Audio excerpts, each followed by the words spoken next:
What's new this month at Rogers Railroad Junction and Hobbies?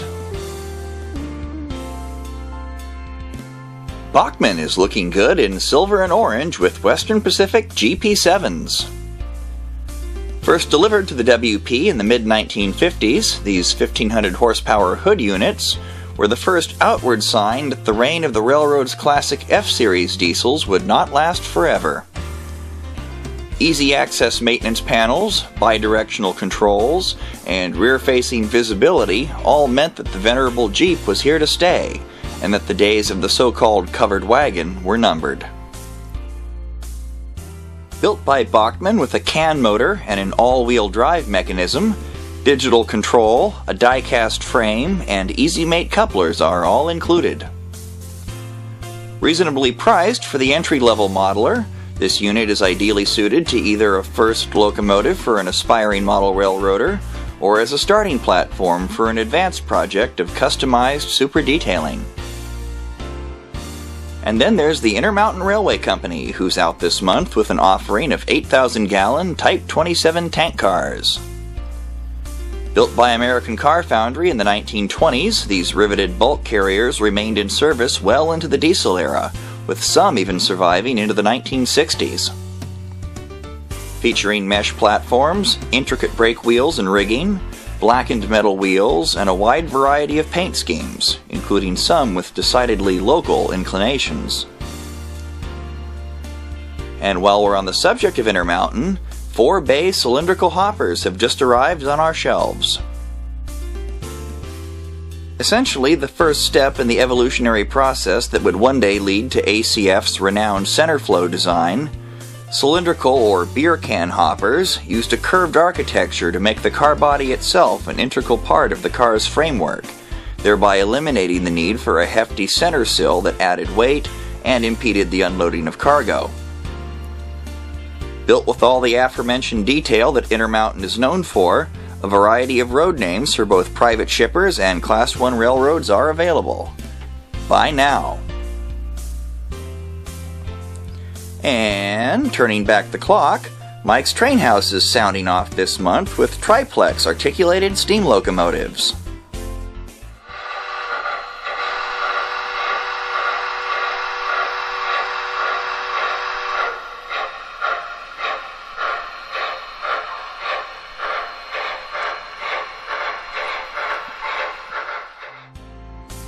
Built as helpers for the steeper districts of the Erie and Virginian railroads, these compound locomotives employed a unique system of high-pressure cylinders in the center, exhausting to low-pressure sets at the ends.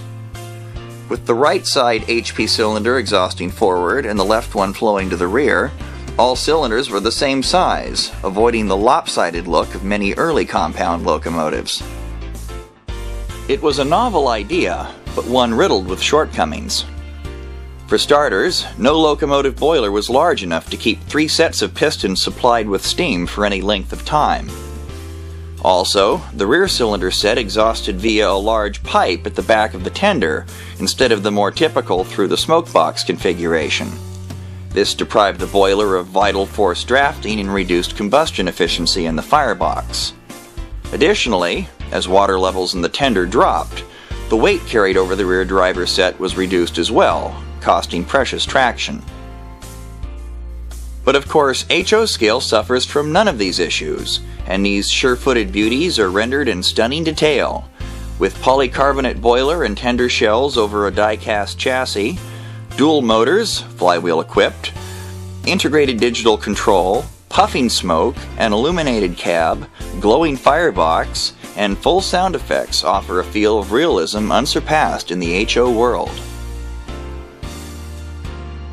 Turning back to the classics, KD is still keeping us well supplied with authentically detailed freight cars. PS1 steel boxcars and 50-ton coal hoppers are both in stock and ready to roll, featuring mesh roof walks, full underbody and end sill detail, metal couplers, blackened metal wheels, and crisp, clean lettering. Perfect for any mid-20th century themed layout. And then there's Athearn, which is out this month with a handful of new offerings in their ready-to-roll line. First off, EMD Model 40 industrial switchers. Known as critters for their diminutive size, only 11 of these 300 horsepower cuties were ever built, mostly for military operations and the internal use of EMD. DCC ready with bidirectional constant lighting and a 5-pole motor for silky operation at slow speeds, perfect for a plant switcher. Soon they'll be big enough to leave their mommies, so don't delay. Get yours today. Then there's Amtrak Phase 3 passenger cars, also from the ready-to-roll line.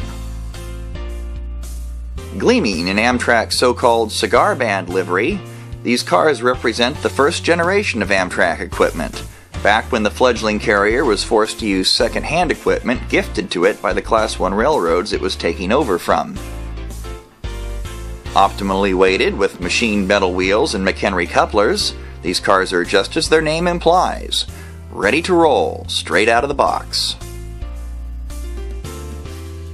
And now arriving across the platform, Walther's Proto is out this month with 2 new additions to its ongoing release of the Santa Fe's San Francisco Chief Consist. This month, Bud 36-seat diner cars and Pullman Standard Yampai Series 822 sleepers. One of the premier trains on the Santa Fe system, the Frisco Chief whisked passengers in ultimate comfort between the windy city of Chicago and the eternal city by the bay. Well, technically Richmond, but who's counting? With a metal plate finish designed to simulate stainless steel, these beauties gleam just like the prototypes. And with turned metal wheels, Protomax couplers, freestanding grab irons, and detailed interiors, the realism is a strong match for any other product on the market today. And finally, work on our narrow gauge layout is sadly on hold this month, owing to the unfortunate theft of several locomotives back in late June. Hopefully, these empty spaces will once again be filled with miniature trains and buildings sometime soon, provided we can figure out a way to protect them from our less than honest patrons. And on a related note, if you should happen to cross paths with this schmuck, be sure to give him our regards, okay? Thanks. So come be a part of the excitement. Stop by Rogers Railroad Junction and Hobbies today.